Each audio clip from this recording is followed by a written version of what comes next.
Durante cerimônia de formatura da turma João Cabral de Melo Neto, de alunos do Instituto Rio Branco, o ministro das Relações Exteriores, Ernesto Araújo, fez seu mais impactante discurso sobre a nova posição do Itamaraty nas relações internacionais no governo Bolsonaro.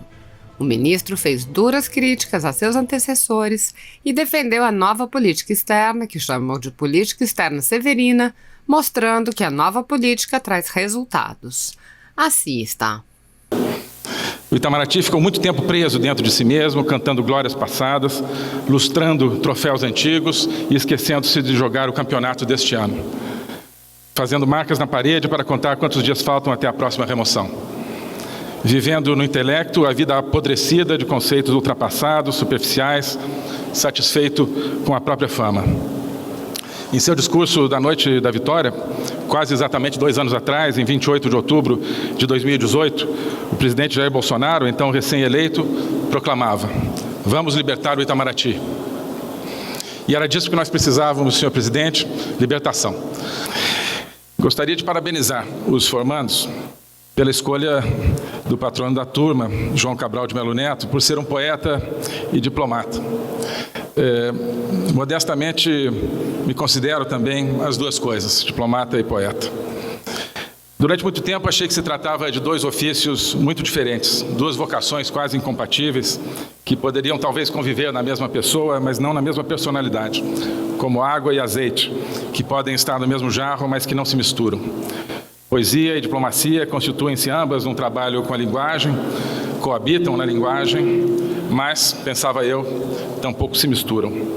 Poesia é a expressão do sentimento, segundo a definição romântica, que eu acho que é a melhor que existe, mas também, se preferirem outra definição, poesia é a exploração da realidade humana através da linguagem posta em liberdade. Ou ainda, poesia é quando você não precisa ir até o final da linha. Que é uma brincadeira, mas que, no entanto, aponta igualmente para o aspecto libertário da poesia, sua busca pela essência, pelo algo determinante dentro de um campo vazio, o mistério da criação de sentido e geração de sentimento a partir do caos e da inércia da matéria, que, no fundo, é o mistério da humanidade. Então, libertação, exploração, aventura, sentimento, essência, criação, mistério. A poesia se nutre de todos esses alimentos e, ao mesmo tempo, nutre com eles a alma humana. Já a diplomacia, pensava eu, nada tem a ver com a poesia. No exercício diplomático, a linguagem aparece como instrumento para concatenação de propósitos entre 2 ou mais partes com vontades distintas. Na diplomacia e em sua linguagem, nesse entendimento, não haveria liberdade, mas apenas a sujeição a regras rígidas de forma e conveniência. Não haveria sentimento, mas apenas interesse. Não haveria aventura, mas apenas prudência. Não haveria mistério, mas apenas informação. Não haveria criação. Hoje não penso assim, e quero encorajar os formandos e todos os colegas diplomatas a não pensarem assim. Há alguns anos comecei a pensar diferente e cada dia vejo com mais clareza que precisamos de poesia na diplomacia, que a diplomacia também pode criar e libertar. Que a diplomacia, como todas as atividades do ser humano, está pronta a receber o vento do espírito. A diplomacia pode ajudar a libertar o pensamento, libertar a língua, libertar a grande nação brasileira e o próprio mundo da pobreza material e da pobreza de espírito. A diplomacia pode e precisa ter sentimento e expressá-lo. A diplomacia pode e deve aventurar-se, constituir-se numa aventura intelectual e sentimental, romper as fronteiras da mediocridade e embrenhar-se no mistério da existência. A diplomacia pode ser lírica, pode ser dramática, mas também pode ser épica. A diplomacia pode ter bandeira e pátria. A diplomacia pode pensar. A diplomacia pode falar. Para mim, isso foi uma descoberta transformadora e quero compartilhá-la com todos aqui. Vocês, da nova turma, chegam a um Itamaraty que se renova, que se abre ao mundo das ideias, que sai de um pequeno açude de clichês, frases feitas e lugares comuns para mergulhar num oceano da vida do espírito, que é o conteúdo fundamental da vida humana. Um Itamaraty que sai de si mesmo para entrar no Brasil.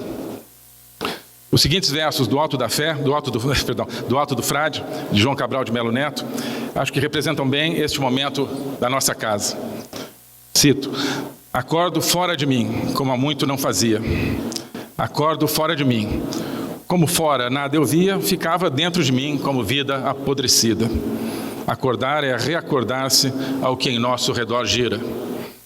O Itamaraty ficou muito tempo preso dentro de si mesmo, cantando glórias passadas, lustrando troféus antigos e esquecendo-se de jogar o campeonato deste ano, fazendo marcas na parede para contar quantos dias faltam até a próxima remoção. Vivendo no intelecto a vida apodrecida de conceitos ultrapassados, superficiais, satisfeito com a própria fama. Em seu discurso da noite da vitória, quase exatamente 2 anos atrás, em 28 de outubro de 2018, o presidente Jair Bolsonaro, então recém-eleito, proclamava: "Vamos libertar o Itamaraty". E era disso que nós precisávamos, senhor presidente, libertação. O poema de João Cabral de Melo Neto, que acabo de citar, é sobre Frei Caneca, no momento em que o tiraram de seu calabouço para ir ser executado. Executado por amor à pátria, essa pátria então ainda no berço. Executado pelo sentimento de liberdade, que é impossível de sufocar nos grandes homens e nas grandes mulheres, nos mártires, visionários, criadores e líderes que pontuam a aventura humana. Precisamos de libertação, libertação para que despertemos e voltemos a enxergar o Brasil e o mundo. Então, digo à nova turma, digo aos colegas, acordar é reacordar-se ao que em nosso redor gira. João Cabral possuía uma grande sensibilidade para o sofrimento do povo brasileiro, plasmado em sua obra-prima, Morte e Vida Severina. Como muitos de sua geração, tinha a percepção clara do problema secular do Brasil, da causa central do sofrimento de seu povo, aquilo que Raimundo Faoro chamou o patronato político brasileiro, o sistema de clientelismo construído por uma oligarquia corrupta. Mas a resposta de muitos da sua geração e talvez do próprio João Cabral a esse gigantesco e premente problema dirigiu-se para o lado errado, para o lado do marxismo e da esquerda.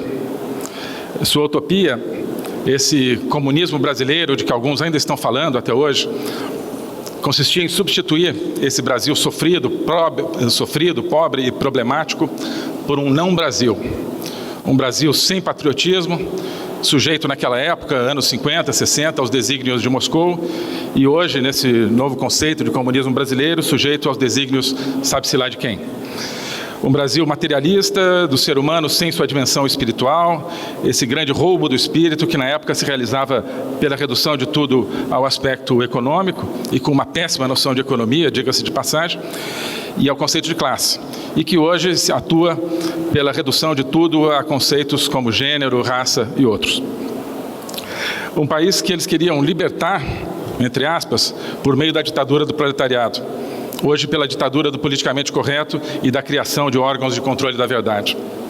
Um Brasil que queriam submeter, como o resto do mundo, à sua dialética, que, como sabemos, não é a dialética dos diálogos platônicos, da busca pela verdade que cada um traz guardada dentro de si, mas a dialética no sentido da relativização da verdade, onde a verdade é tudo aquilo que serve ao poder do partido. E, pior de tudo, a utopia de um Brasil sem Deus, de um povo brasileiro arrancado aos braços de sua fé cristã. Como dizia Dostoiévski, um povo sem Deus não merece o nome de povo. E era justamente isso que os comunistas de todas as épocas queriam e querem, destruir o povo em sua organicidade viva e sentimental e transformá-lo em uma massa.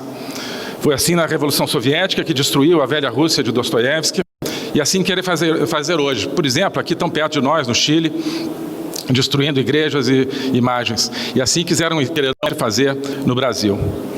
Com o agravante perverso de que, no caso, tentaram destruir a fé cristã, não apenas fora, mas também de dentro.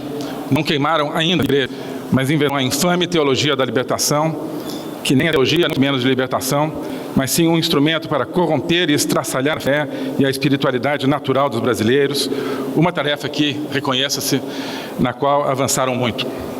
Então, os diferentes marxismos e esquerdismos tentaram enfrentar o tradicional poder oligárquico corrupto brasileiro, mas não porque amassem o povo brasileiro, sofrido e oprimido. Ao contrário, sim porque adoravam e ansiavam pelo poder que as oligarquias detinham. A partir de 2002, esperava-se ver o grande embate entre as esquerdas e as oligarquias. Mas não foi o que aconteceu, porque as esquerdas e as oligarquias não queriam coisas opostas, mas a mesma coisa, o poder.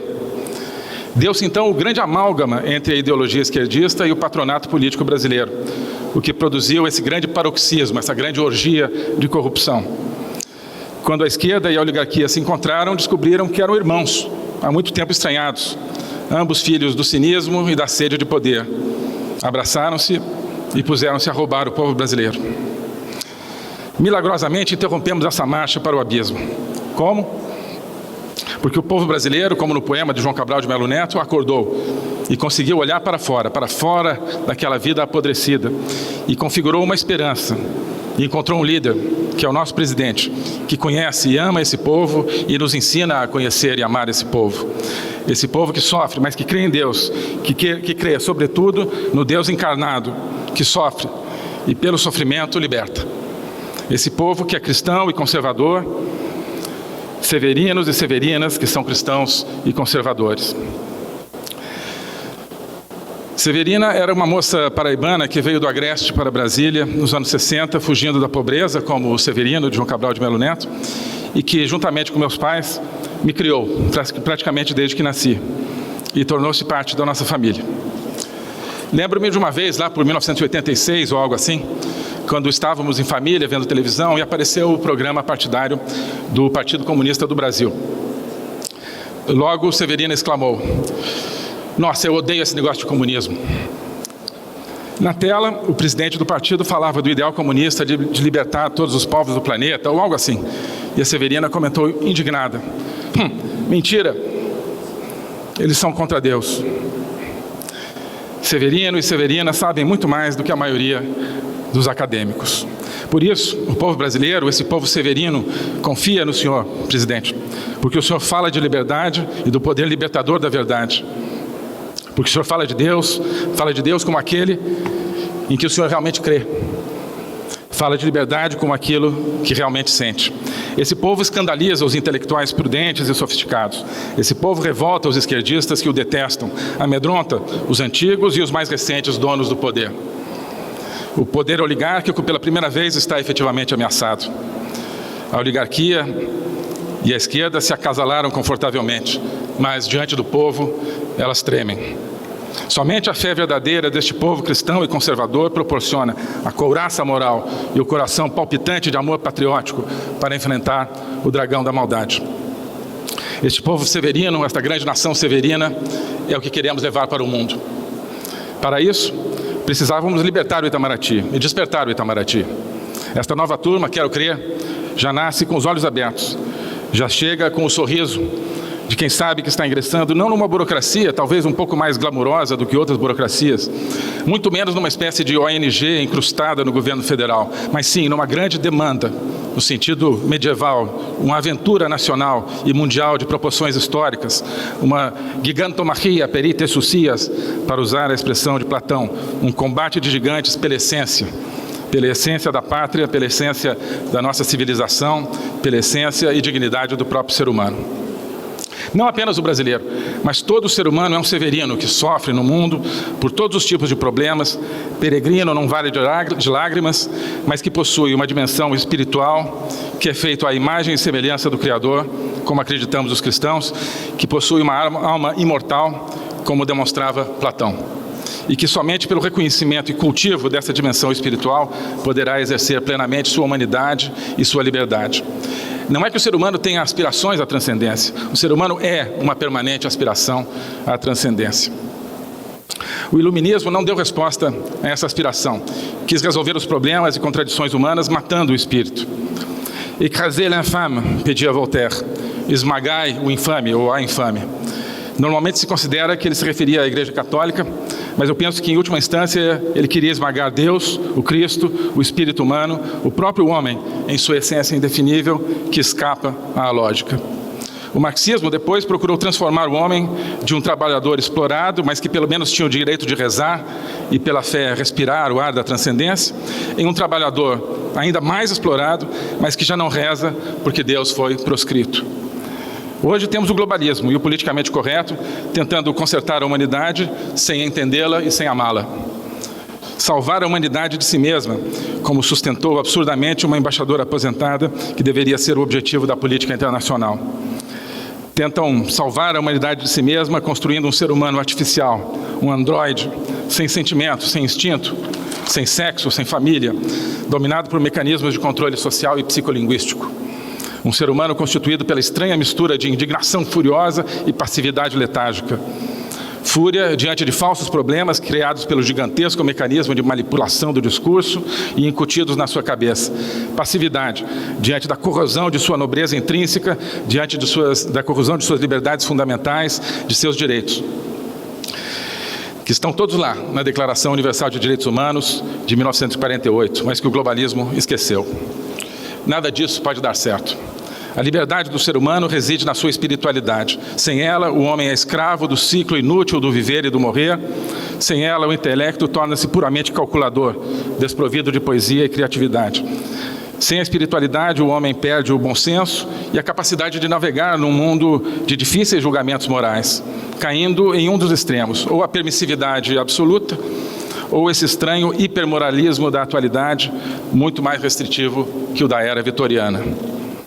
Se Deus não existe, tudo é permitido, pensava o personagem de Dostoiévski, e se deu mal. Se Deus não existe, nada é permitido, afirmou Jacques Lacan nos anos 60, reconhecendo, cinicamente ou não, que a perda da transcendência faz do homem um permanente escravo do medo. A falta de transcendência faz o homem dobrar-se à arbitrariedade. Só existe democracia, ou seja, só existe controle externo do poder, quando existe um valor maior externo ao poder. Essa é uma das principais lições do magnífico livro de Pouvoir, do historiador Bertrand de Jouvenel. Se as leis não correspondem a alguma lógica que as transcenda, a um sentimento inato de justiça, à fé em alguma ordem das coisas, chamemos isso de direito natural ou como seja, essas leis podem tornar-se arbitrárias e opressivas. Isso porque o sentimento de justiça e a moralidade não são deriváveis puramente da estrutura material do universo. Não há justiça nem expectativa de justiça no mundo da química, da física e da biologia. No pensamento materialista não há como justificar a justiça. Não há, nem nunca poderá haver, comprovação científica da dignidade humana. A ordem moral, a percepção do bem e do mal, pressupõe uma dimensão vertical do ser humano, que transcende a dimensão horizontal da natureza. Na construção materialista, só existe o poder.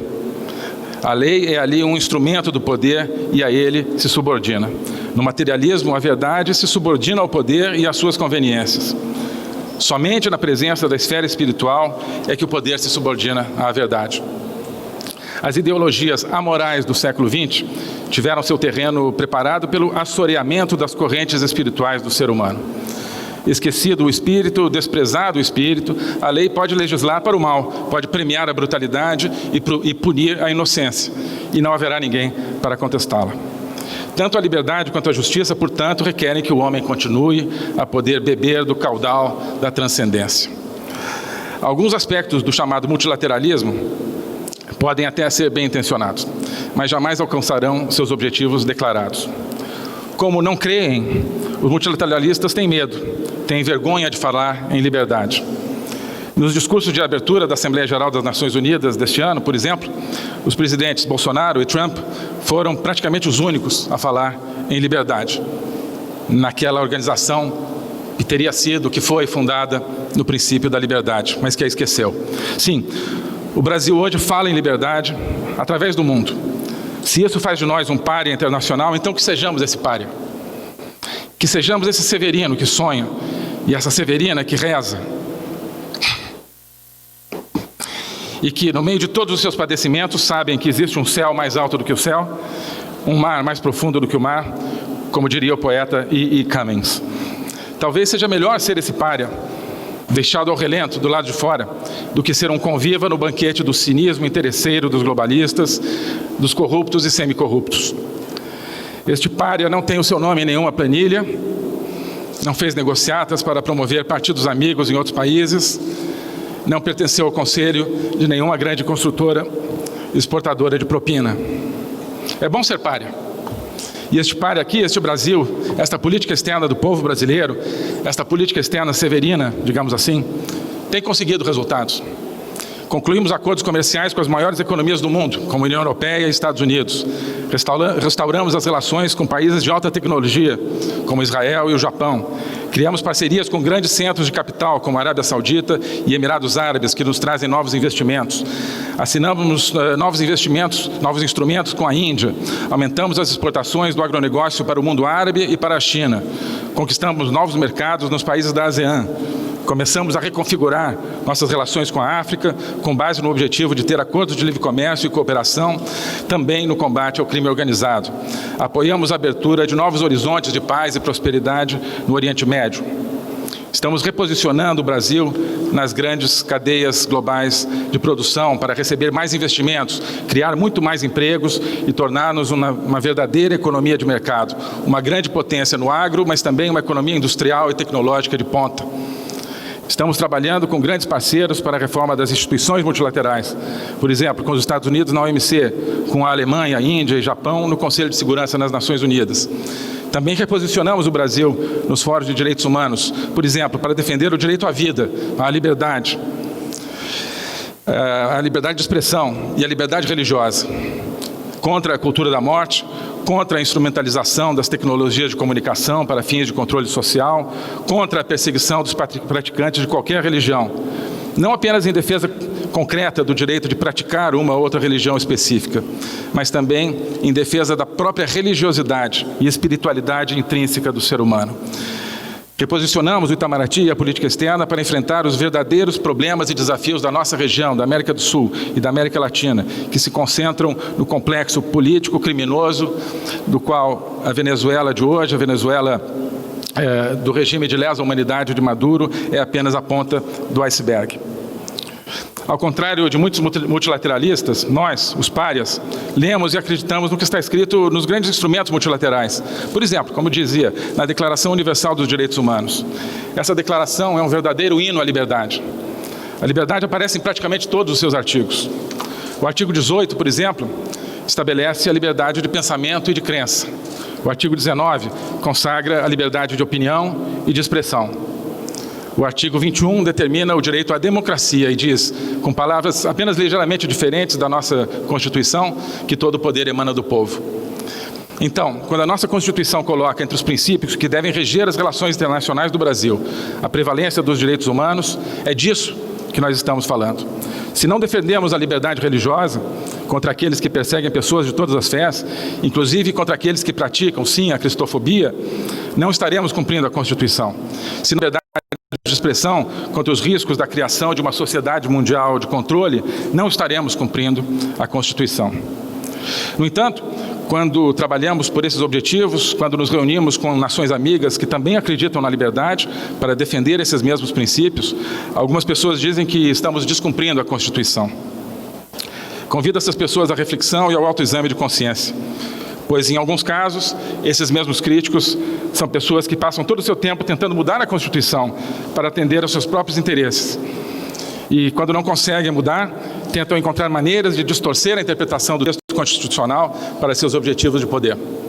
Ora, a prevalência dos direitos humanos também deve valer dentro do Brasil.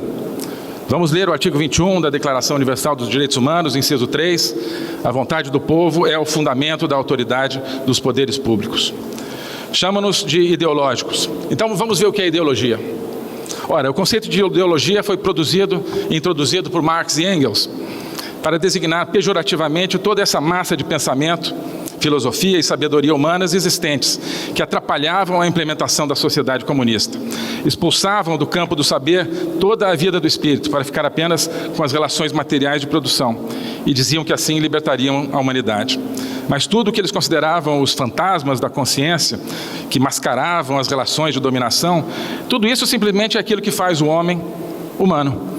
Tudo aquilo que permite a um bicho da terra tão pequeno, como dizia Camões, sonhar e viver uma vida com significado, onde o significado é justamente a liberdade para buscar o significado. A pergunta qual é o sentido da vida não tem resposta direta. A resposta é: o sentido da vida é dar sentido à vida. Ou, dito por outro poeta, aquilo que procuras está guardado no fundo de tua procura. Ideologia, para Marx e Engels, é proibir a verdadeira procura. Eles querem dialética só para os outros, para solapar as bases milenares do pensamento e destruir a alma. Para si mesmos e para seu comunismo, querem a certeza impositiva.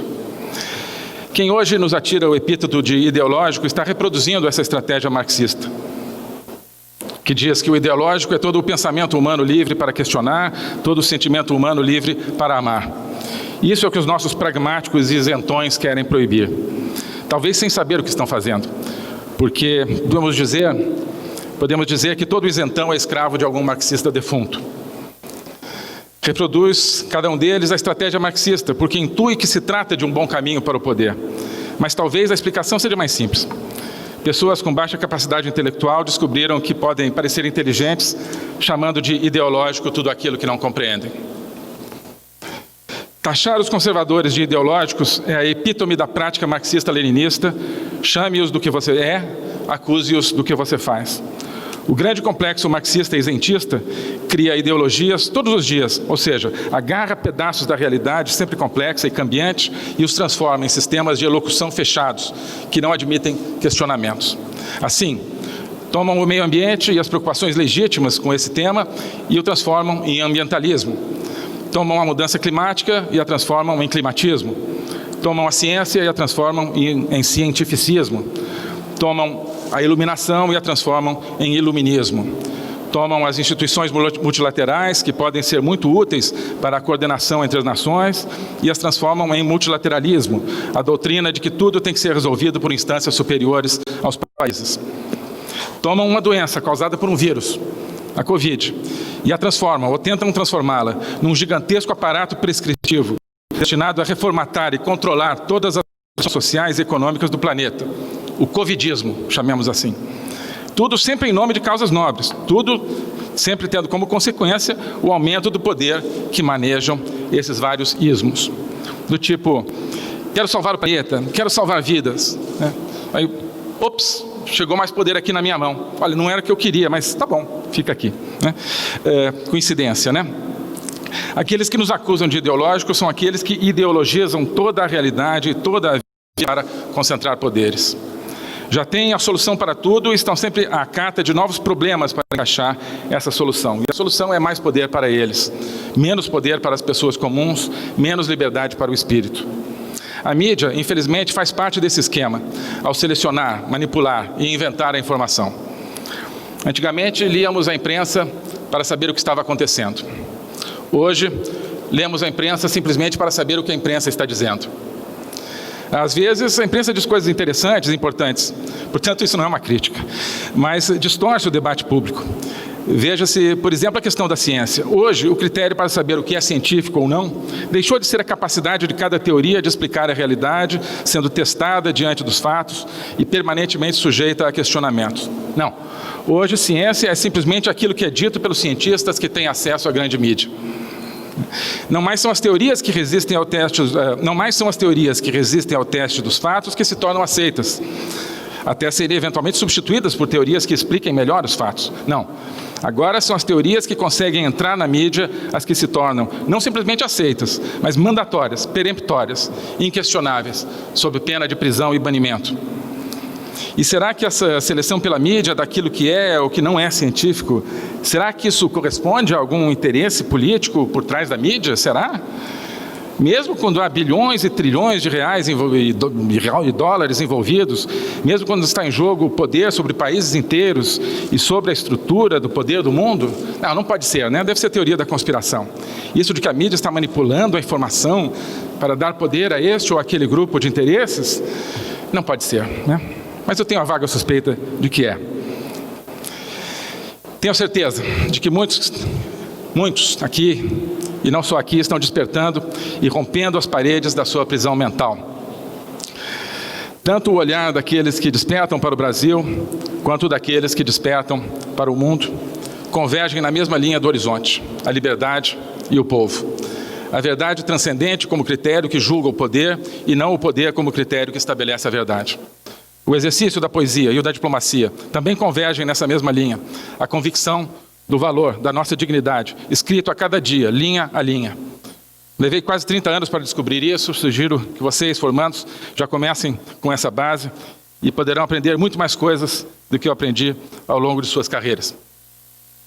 E fazer muito mais coisas pelo Brasil e pelo mundo. Ambas, a poesia e a diplomacia, são expressão do sentimento de amor à pátria e à vida. Ambas são a busca da verdade, a verdade inatingível, mas incontornável, e a proclamação dessa busca, com seu espírito transformador e aventureiro, o espírito que sopra onde quer. Muito obrigado.